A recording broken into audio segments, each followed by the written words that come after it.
Welcome back, tech enthusiasts. Today, we're scrutinizing the Realme GT Neo6. It's touted as a powerful performer, but we're here to see if it's worth your hard-earned cash. Let's talk specs. The GT Neo6 boasts a 6.78-inch LTPO AMOLED display with a resolution of 11264 by 2780 pixels.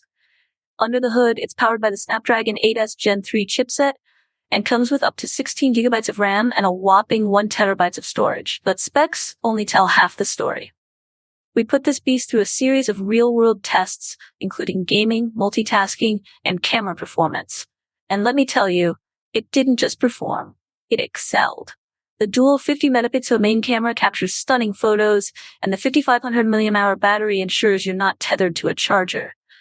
Speaking of charging, it goes from 0 to 50% in just 10 minutes thanks to its 120-watt fast charging capability. Now, let's address the elephant in the room, the price. At around 270 UR or 24,999 Indian rupees, it's not the cheapest on the market, but considering the performance, it's a price many are willing to pay. So, is the Realme GT Neo6 a powerful performer or overpriced hype? Our verdict: it's a powerhouse at a competitive price point, making it a worthy contender in today's market. That's it for our review of the Realme GT Neo6. If you enjoyed this video, hit that like button and subscribe for more in-depth reviews. Until next time, stay savvy in the tech world.